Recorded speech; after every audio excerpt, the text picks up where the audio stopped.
আল্লাহর ইবাদত করার জন্য আমরা দুনিয়াতে আসছি রে বাজান। আমি বলছি ওই ইবাদত করতে বড় কষ্ট আছে, ইবাদতটা করতে বাজান কষ্ট আছে। এই জন্য দেখবেন ইবাদত কষ্টের জিনিস, একদল কষ্টই বানায় রাখছে, ইবাদত করে না, সপ্তাহ চলে যায় এক ওয়াক্ত নামাজও পড়ে না, রমজান মাসে রোজা রাখে না, এরে বাজান টাকার মালিক হওয়ার পরেও হজ করে না, যাকাত ফরজ তারপরেও যাকাত দেয় না। বলেন না এমন লোক আপনাদের এই এলাকাতে একজনও নাই? আসেনি? পুরা সপ্তাহ চলে গেল এক ওয়াক্ত নামাজও পড়ে নাই, এমন আল্লাহর বান্দা আছে তো?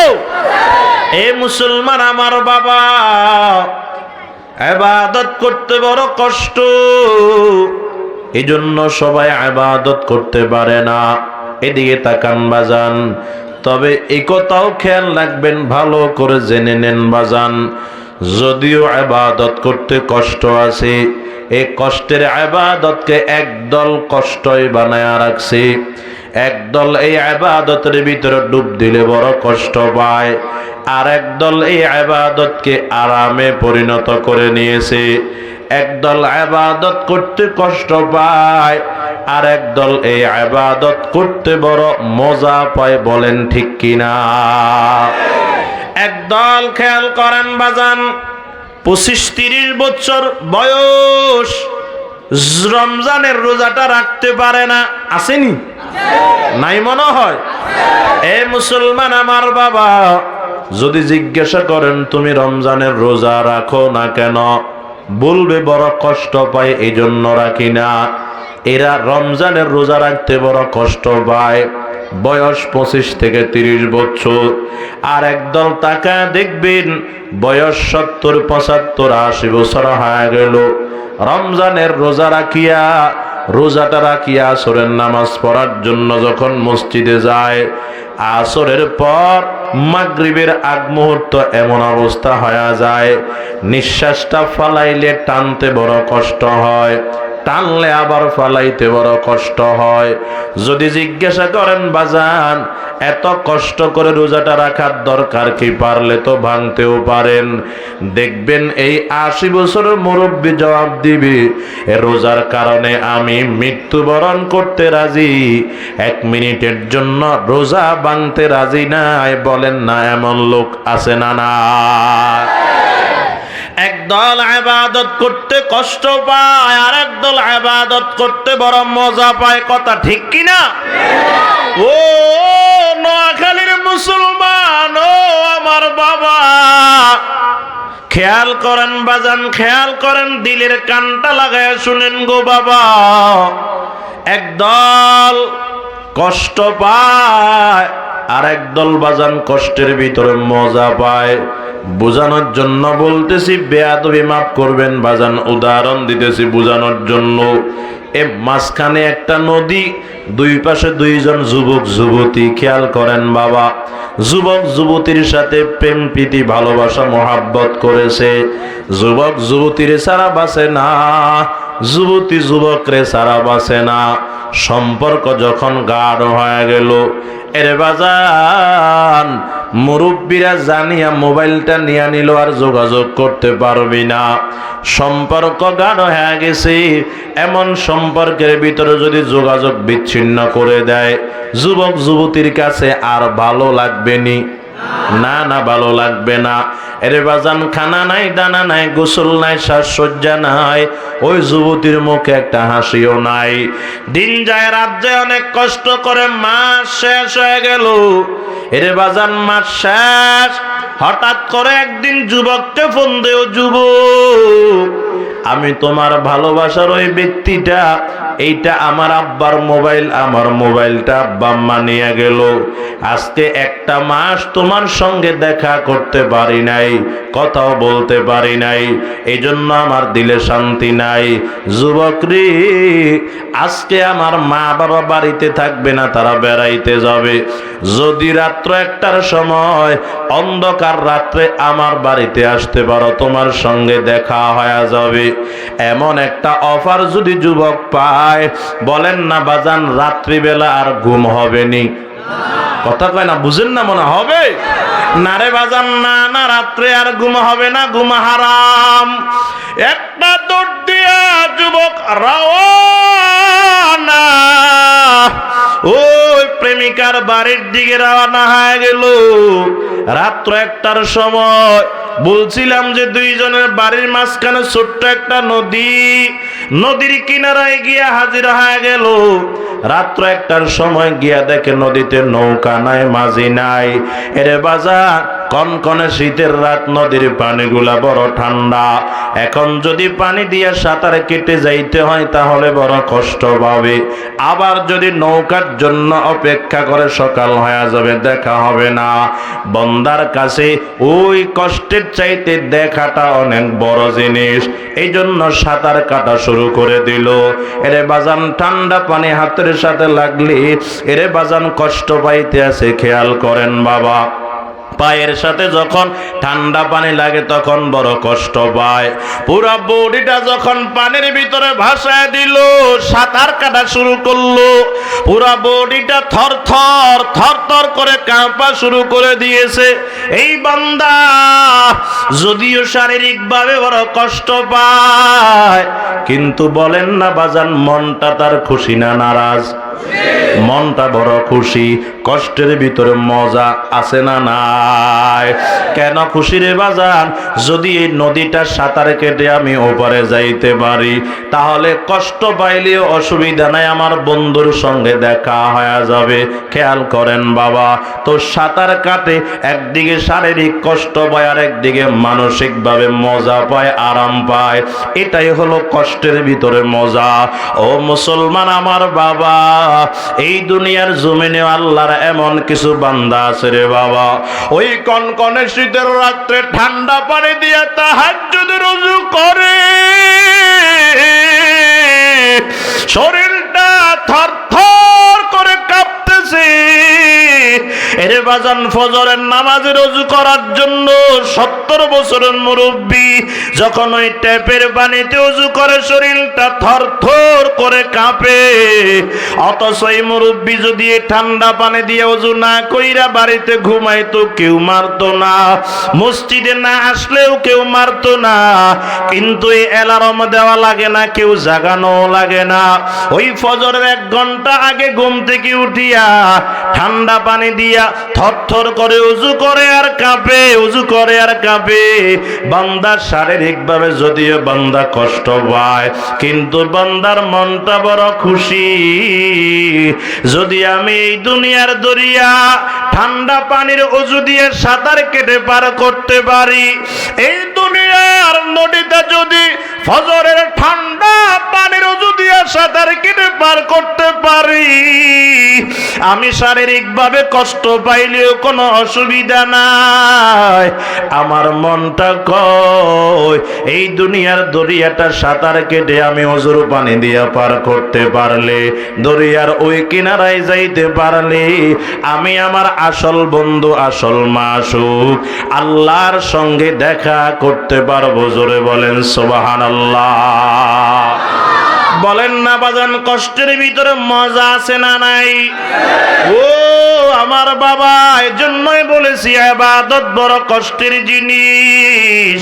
এই কষ্টের জিনিসকে একদল কষ্ট বানায় রাখলো, আরেক দল এই কষ্টকে আরামে পরিণত করে নিল। একদল ইবাদত করতে বড় কষ্ট পায়, আরেক দল ইবাদত করতে বড় মজা পায়। এবার খেয়াল করেন বাবা, আমি বলছিলাম 3 সবরের 3 পুরস্কার। খেয়াল করেন বাবা, 1 নাম্বার ইবাদতের ক্ষেত্রে সবর করলে আল্লাহ কি পুরস্কার দিবেন আল্লাহর কোরআন থেকে বুঝে নেন। আল্লাহ পাক বলে, তোমরা যদি কষ্ট করে ইবাদত নিয়ে আমি আল্লাহর দরবারে আসতে পারো, আমি আল্লাহ তোমাদেরকে কি দিব শুনো। ইন্নাল্লাযীনা আমানু ওয়া আমিলুস সালিহাত কানাত লাহুম জান্নাতুল ফিরদাউসি নুজুলা ওয়া মান ইউতিইল্লাহা ওয়া রাসূলাহু ইউদখিলহু জান্নাতিন তাজরি মিন তাহতিহাল আনহার ওয়াসিকাল লাযীনা اتقوا ربهم إلى الجنة زمرا حتى إذا جاءوها وفتحت أبوابها وقال لهم خزنتها سلام عليكم طبتم فادخلوها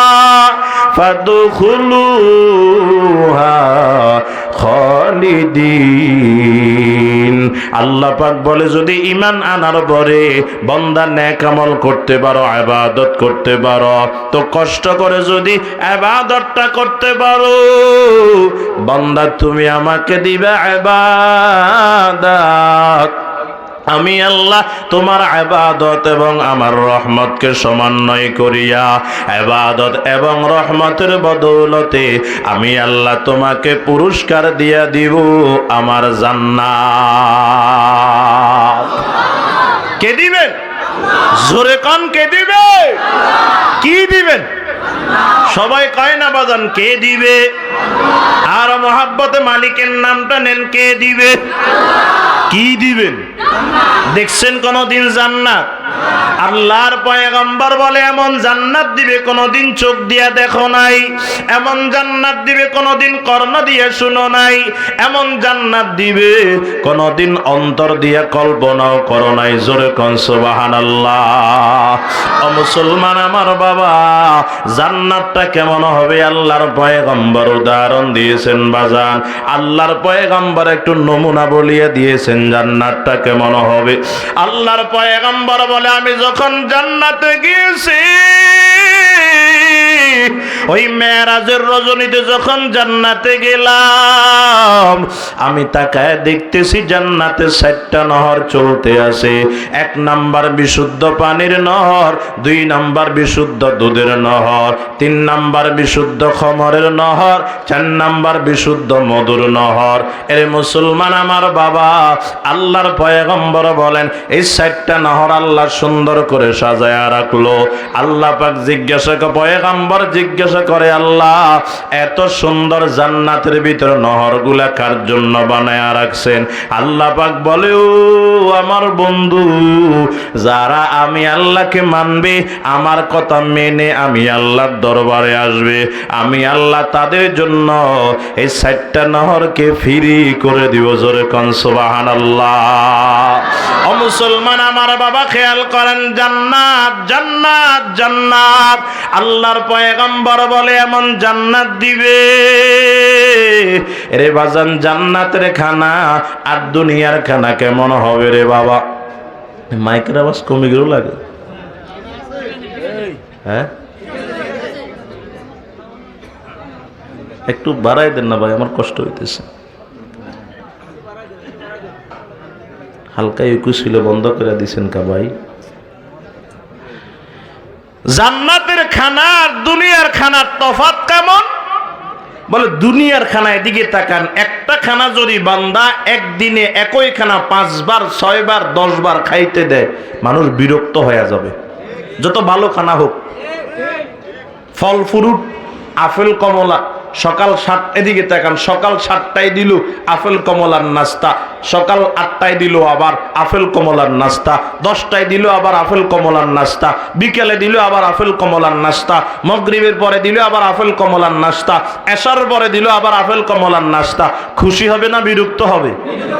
আরে তোর ঘরে কি আপেল কমলা ছাড়া আর কিছু নাই? বিরক্ত হয়ে যাবে।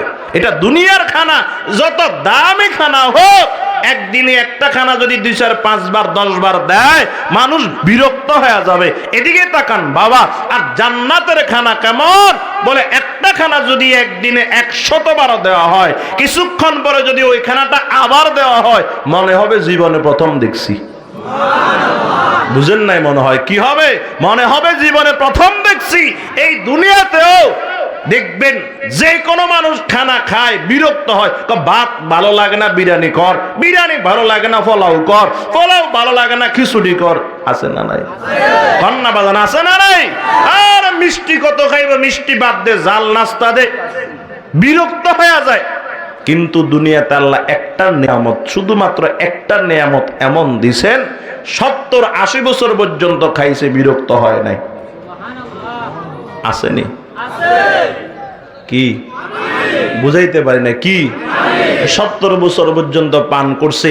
এখন এই 70 বছর বয়সে সকালে কয় তৃষ্ণা লাগছে, কয় ধরেন পানি খাইলো, আবার 8টায় কয় তৃষ্ণা লাগছে পানি দিল, জোহরের সময় তৃষ্ণা লাগছে পানি দিল, আসরের সময় তৃষ্ণা লাগলো পানি দিল, মাগরিবের সময় তৃষ্ণা লাগলো পানি দিল, এশারের পরে ঘুমাইতে গেছে আমার একটু তৃষ্ণা লাগছে পানি দিল।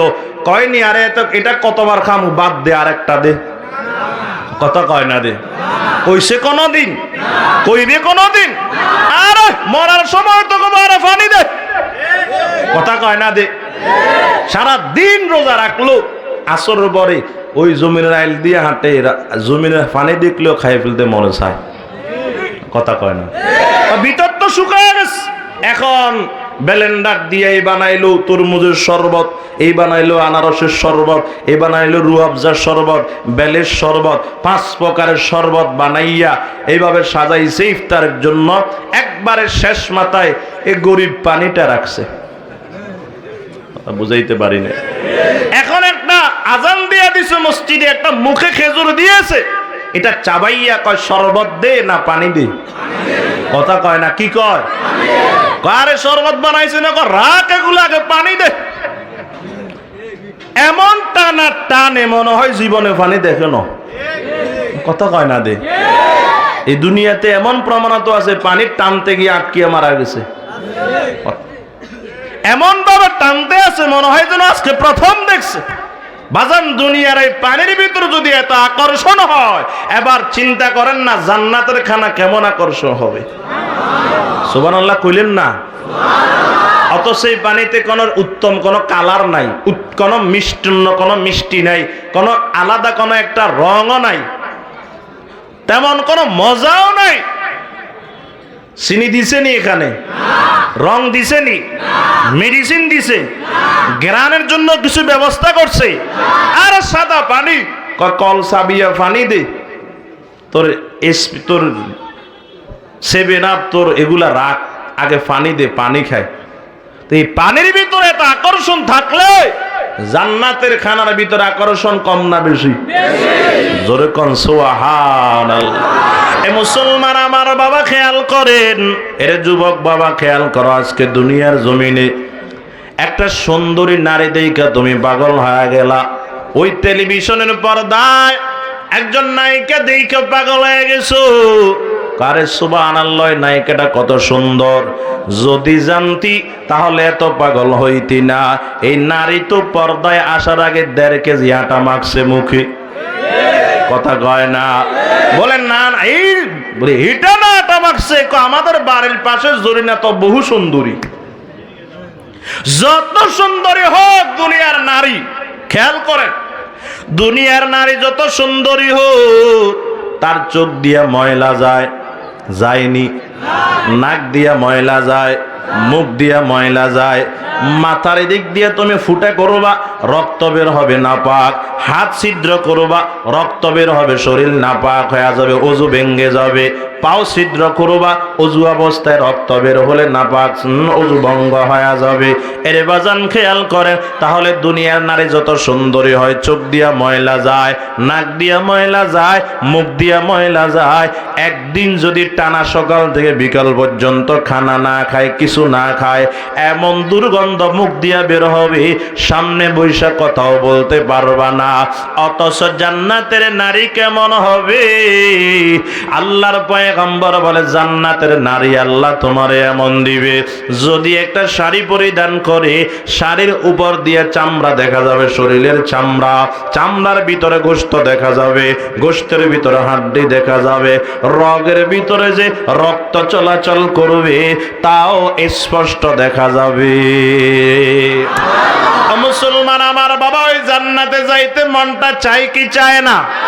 কার কার হাত দুইটা দেখান তো, আল্লাহ কবুল করেন, জোরে বলেন আমিন। মুসলমান আমার বাবা, হাত নামান, হাত নামান। ওই জান্নাতে যাওয়ার জন্য যদি মনটা চায় তো জান্নাতের কাজ করা লাগবে কি লাগবে না? বলেন না বাজান, নামাজ পড়া লাগবে নি? এক শুক্রবার আর আরেক শুক্রবার? হ্যাঁ আসেনি? কয় না, নাই মনে হয়। আপনাদের এদিকে নাও থাকতে পারে, আমাদের ওইদিকে আছে দায়েমি মুসল্লি স্যার। আরো 3 প্রকারের মুসল্লি আছে। এক হলো শুক্কুর আলী, না এদিকে। আরেক হলো রমজান আলী, আরেক হলো কোরবান আলী। শুধু শুক্রবারে শুক্রবারে মসজিদ, পুরা সপ্তাহের খবর নাই। রমজান মাস আসলে মসজিদ, কোরবান ঈদের দিনে মসজিদ, আর মসজিদ লাগে না এমন মুসল্লি ঈদের নামাজ পড়তে আসছে, কোরবান ঈদের নামাজ ফজরের নামাজও পড়ে নাই। বাংলাদেশে এমন পাবলিক নাই। সুবহানাল্লাহ।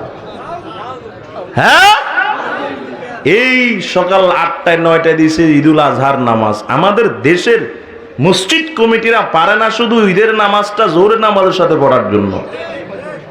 কথা বুঝাইতে পারি না। ফজর পরে সূর্য উঠবে, আপনার যখন নামাজ পড়া হালাল তখন নামাজ পড়ে ফেলবে না। 9টায় দিবে, 8টায় দিবে ঈদের নামাজ, ঈদুল আজহা। নামাজ পড়তে পড়তে আর কবর জিয়ারতে চলে যাবে 10টা। 10টার পরে আবার বাড়িতে রশি ধরতে আর গরু হতাইতে লাগবে 11টা। এরপরে জবাই করবে, রুহু যাইতে 11:30। 12টার থেকে শুরু করবে কুড়াকুড়ি। জোহর গেল, আসর পর পর্যন্ত গোস্ত কুড়ে, এমন প্রমাণও বাংলাদেশে আছে। তো জোহর গেল কই, তোর আসর গেল কই? মাগরিবের পরে রহমতনগরের দোকানে বৈশা পায়ের উপর পা তুলে বাবা আমার গরুর তো আজকে 3 মণ গোস্ত হইছে। কথা কয় না। কল্পনাও তো করি না এত গোস্ত হবে। যে আল্লাহ তো কোরবানির গোস্তের ভিতরে বরকত দিয়েছে, তোর নামাজ নাই, গোস্ত দিয়ে কি করবি তুই? 1 লক্ষ মণ কোরবানির গোস্ত যদি এক পাল্লায় রাখা হয়, জোহরের নামাজ যদি আরেক পাল্লায় রাখা হয়, গোস্তের পাল্লা ভারী না নামাজের পাল্লা ভারী? হয়তো গরু এটা কিনছ, বেয়াইরা কি কইব কোরবানি না দিনের জন্য কিনছ। কথা বুঝাইতে পারি না। মগা গরু জবাই করছে, যদি ফকির আসে কয় এখনো বাঘ গরি নাই, পরে আসিও, পরে আইসা দেখে সব ফ্রিজে। কথা বুঝাইতে পারে না। আসেনি? এ বাংলাদেশে এমন পাবলিকে তো আছে, এক কোরবানির গোস্ত আরেক কোরবানে খায়। কথা কন না, খায় না? এক ইমাম সাহেবের বক্তব্য, রমজান মাসে দিছে গরুর গোস্ত খানার ভিতরে। এই গোস্ত নাকি প্লাস্টিক এগুলা। ও ছেলেরা জিজ্ঞাসা কিরে তোর বাজার করে না, করছে তো গরুর গোস্ত দিয়েছে, গত কোরবানের ফ্রিজে ছিল, ওগুলো বাইর করে দিয়েছে। আরেক কোরবানের সামনে 2 মাস আছে। আর এটা হলো বাংলাদেশ। আপনার গরুর সব গোস্ত আপনি ফ্রিজে রাখলে গুনাহ হবে, আমি এটা বলতেছি না। আপনি তো ধনী, আল্লাহ টাকা দিয়ে সারা বছর তো গোস্ত খাইতেছেন, কিন্তু গরিবেরা তো কিনতে পারে না। গোস্তর দাম 600 700, সোনার বাংলাদেশে 800 হয়। কথা কেন হয়নি?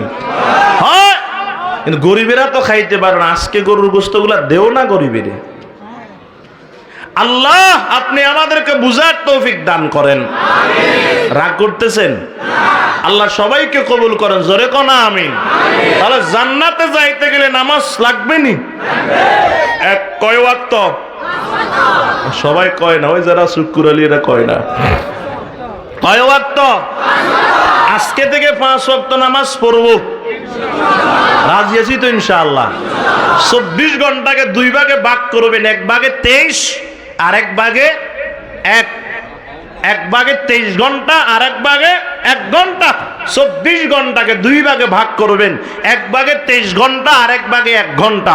23 ঘন্টা নিজের সব কাজে ব্যবহার করবেন, 1টা ঘন্টা আল্লাহকে দিবেন। 5 ওয়াক্ত নামাজ পড়তে সর্বোচ্চ ঠিক করে পড়লে 1 ঘন্টা লাগে। কথা কয় না? 1টা ঘন্টা আল্লাহকে দিয়ে আজকে থেকে নামাজটা আদায় করবেন তো ইনশাআল্লাহ। আল্লাহ সবাইকে আমল করার তৌফিক দেন। আর একটু মহাব্বতে বলেন আমিন। ও মুসলমান আমার বাবা, খেয়াল করেন, এই গেল 1 নাম্বার সবর আলাল ইবাদা। ইবাদতের ক্ষেত্রে সবর। যদি ইবাদতের ক্ষেত্রে সবর করতে পারি, সবর করে ধৈর্যের সহিত যদি ইবাদত করতে পারি, তো পুরস্কার দিবেন আল্লাহ। কি দিবেন? জান্নাত। বলেন কি দিবেন? 2 নাম্বার খেয়াল করেন বাবা। 2 নাম্বার সবর আনিল মাসিয়া। 2 নাম্বার সবর হলো সবর আনিল মাসিয়া, গুনাহের থেকে সবর। এরে বাজান, যার কাছে যৌবন আছে তার গুনাহ করতে মন চাবেই, এটাই স্বাভাবিক। ঠিক নি? তবে একদল যৌবনের তাড়নায় গুনাহ করে ফেলবে, আর একদল গুনাহ করতে চাইলেও গুনাহ করবে না, গুনার থেকে সবর করবে। কথা কোন ঠিক কিনা? এই মুসলমান আমার বাবা, আজকে ডানে তাকাবেন, বামে তাকাবেন, সামনে পিছনে যেদিকেই তাকাবেন শুধু গুনাহ আর গুনাহ। বাজারে পুরুষ যেমন নারীও কম না। এরে বাজান শুধু পর্দা পরা নারী না, উলঙ্গ নারীও আছে, তাকাইলে গুনাহ হয়ে যায়। এর বাজান শুধু তাই নয়, অনিচ্ছাকৃতভাবে গুনাহ হয় শুধু তাই নয়, এই সমাজে এমনও আছে পুরুষ নারীকে গুনাহের দিকে ডাকতে থাকে, নারী পুরুষকে গুনার দিকে ডাকতে থাকে। এখন যদি কোনো নারী আপনাকে যদি গুনার দিকে ডাকতে থাকে, যদি গুনার দিকে ডাকতে থাকে, আপনি যদি গুনাহ না করেন, গুনার থেকে যদি সবর করেন, তো পুরস্কার দিবেন কে? এই দুনিয়াতে দিবেন না বাজান। খেয়াল করেন, গুনার থেকে সবর করলে আল্লাহ পুরস্কার কখন দিবেন জানেন? আল্লাহ পাক বলে, ইয়াউমা ইয়াফিরুল মারউ মিন আখিহি ওয়া উম্মিহি ওয়া আবিহি ওয়া সাহিবাতিহি ওয়া বানিহি ইয়াউমা তারাউনাহা তাযহালু কুল্লু মুরদিআতিন আম্মা আরদাআত ওয়া তাযউ কুল্লু যাতি হামলিন হামলাহা ওয়া তারান নাসা সুকারা ওয়া মা হুম বিসুকারা ওয়ালাকিন্না আযাবাল্লাহি শাদীদ। আল্লাহ কখন পুরস্কার দিবেন? যখন সন্তান তার মাকে চিনবে না। ওই হাসর ময়দানের কথা বলতেছি বাজার, যে হাসর ময়দানে সন্তান তার মা বাবাকে চিনবে না, মা বাবা তার সন্তানকে চিনবে না, ভাই ভাইকে চিনবে না, বোন ভাইকে চিনবে না, স্ত্রী তার স্বামীকে, স্বামী তার স্ত্রীকে চিনবে না, এর বন্ধু তার বন্ধুকে চিনবে না।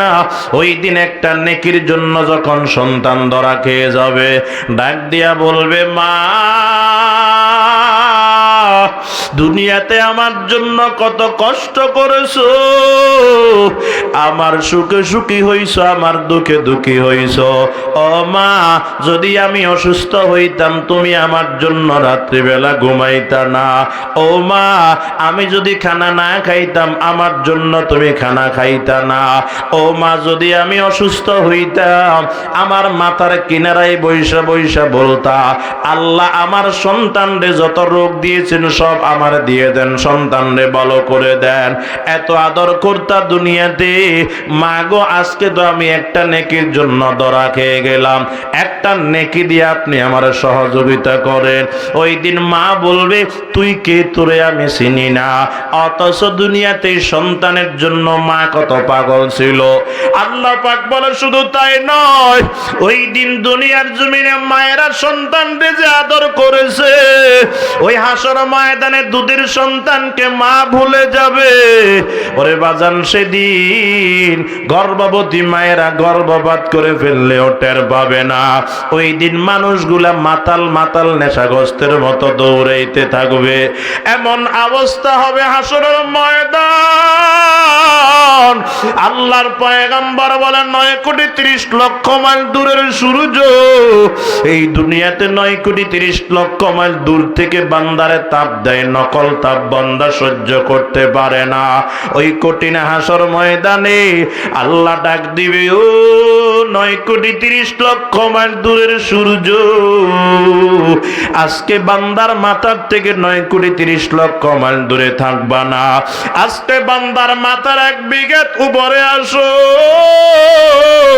তোমার ভিতরে যত তাপ আছে আজকে নকল তাপ নাই, সব আসল তাপ ছাড়িয়া দাও। এরে বাজান, হাসর ময়দানে সূর্য যখন কাছে আইসা তাপ দেওয়া শুরু করবে, সূর্যের তাপে মানুষের মাথার মগজগুলা ঠাস ঠাস করে ছুটে যাবে রে বাবা। হাসরের জমিনটা তামা তামা হয়ে যাবে। আল্লাহর পয়গম্বর বলে, কারো কারো ঘাম হবে হাঁটু পর্যন্ত,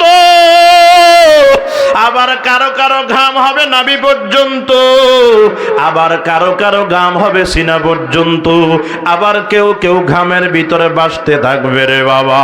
এমন কঠিন মুসিবত, সেদিন কেউ কাউকে চিনবে না, সেদিন কেউ কাউকে আশ্রয় দিবে না রে বাবা। উপরের দিক থেকে নামবে আগুন, নিচের দিকে জমিনটাও তামা হয়ে যাবে, এমন অবস্থা হবে। আল্লাহর পয়গম্বর বলেন এমন কঠিন, সেখানে ছায়া থাকবে না, বসার জায়গা থাকবে না, বাতাস থাকবে না, মানুষগুলা নেশাগ্রস্তের মতো দৌড়াইতে থাকবে। আল্লাহর পয়গম্বর বলেন সাবআতুন ইউজিল্লুহুমুল্লাহু ফি জিল্লিহি ইয়াওমা লা জিল্লা ইল্লা জিল্লু ওয়া রাজুলুন দাআতহু যাতু মানসিবিন ওয়া জামালিন ফাকালা ইন্নী আখাফুল্লাহ। এমন কঠিন মুসিবতের ভিতরে আল্লাহ পাক রব্বুল আলামিন ডাক দিয়া বলবেন ওই যুবককে, যেই যুবক দুনিয়াতে গুনাহ দেখিয়াও গুনার দিকে যায় নাই, উচ্চ বংশীয় সুন্দরী নারী ডাক দিছে আয় মনের চাহিদা মিটায়া দেয়। যুবক বলছে ইন্নী আখাফুল্লাহ, আমি আল্লাহকে ভয় করি, আমি গুনার কাজ করতে পারবো না। এই ধরনের যুবকদেরকে সেদিন আল্লাহ পাক ডাক দিয়া বলবেন ওরে যুবকের দল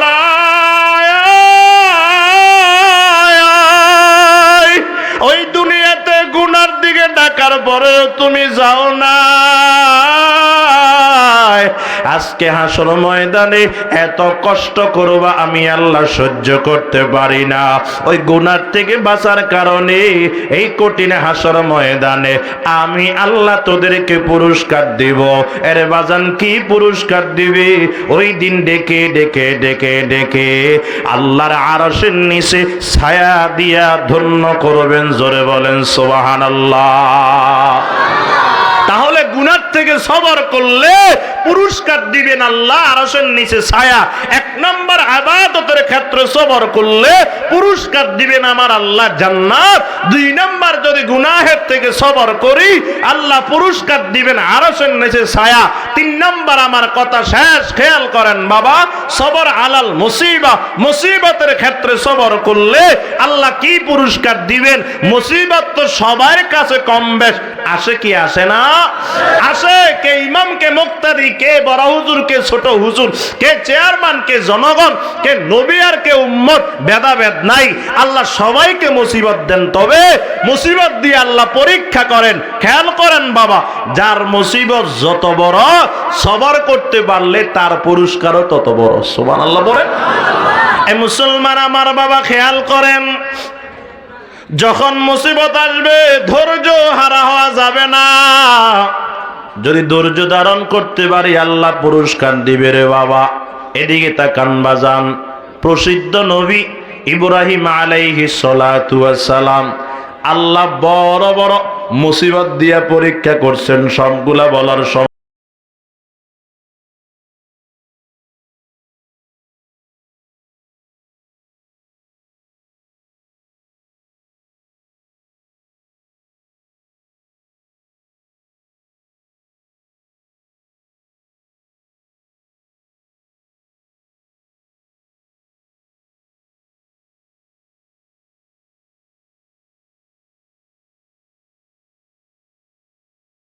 জেলখানা থেকে দুইজন মানুষকে আনিয়া নমরুদ একটারে মারিয়া দিছেন আর একটা সারিয়া দিছেন।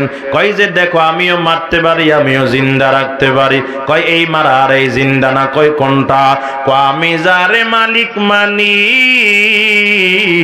আমার মালিক প্রত্যেক দিন পূর্ব দিক থেকে সূর্য উঠায় পশ্চিমে ডুবায়। যদি তুমি খোদা হয়ে থাকো আগামীকালকে পশ্চিম দিক থেকে সূর্য উঠাইয়া পূর্ব দিকে ডুবাইবা। আমার 14 গোষ্ঠীও পারবে না। যতদিন পারবা না তোমারে ততদিন খোদাও মানতে পারবো না। জোরে কোন সুবহানাল্লাহ। এ মুসলমান আমার বাবা, পরীক্ষা শুরু হয়ে গেল। ইব্রাহিমকে ধর, আগুনের ভিতরে ফালা। এরে বাজান আগুনের ভিতরে এবার ফালাইয়া দিল। লম্বা কথা, কেমনে ফালাইছে? অনেক কথা রে বাবা। আগুনের ভিতরে পড়ছে, বড় একটা মুসিবতের ভিতরে পড়ছে রে বাবা। পরীক্ষা শুরু হয়ে গেল। আগুনের ভিতরে পড়িয়া ইব্রাহিম আলাইহিস সালাম কোন প্রকারের বাজান পেরেশান হন নাই, ধৈর্য হারা হন নাই রে বাজান। ওই আগুনের ভিতরে পড়ার আগে যেই মালিকের জিকির করতো, আগুনের ভিতরে পড়িয়াও বান্দা ওই মালিকের জিকির করা শুরু করে দিল। আল্লাহ পাক বলে কুলনা ইয়া নারু কুনি বারদাও ওয়া সালামান আলা ইব্রাহিম।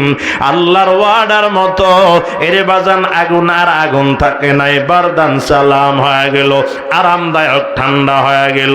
এমন ঠান্ডা ইব্রাহিম আলাইহিস সালাম বলে আগুনের ভিতরে পড়িয়া এমন শান্তি পাইছি দুনিয়াতে আর কোনো দিন এমন শান্তি পাই নাই। সুবহানাল্লাহ বলেন।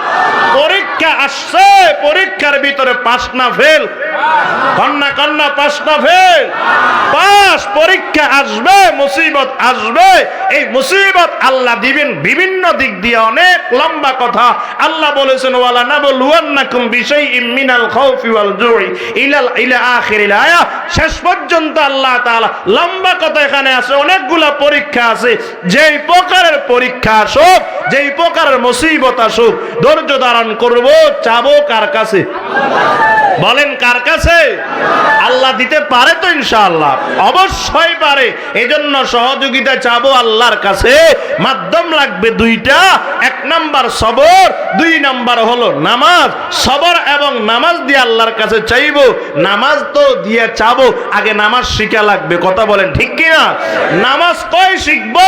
বলে নামাজ তো আমার বাজারে গেলে শিখায় না, নামাজ তো আমার রাস্তায় হাঁটলে শিখায় না, ময়দানে ঘুরলে শিখায় না।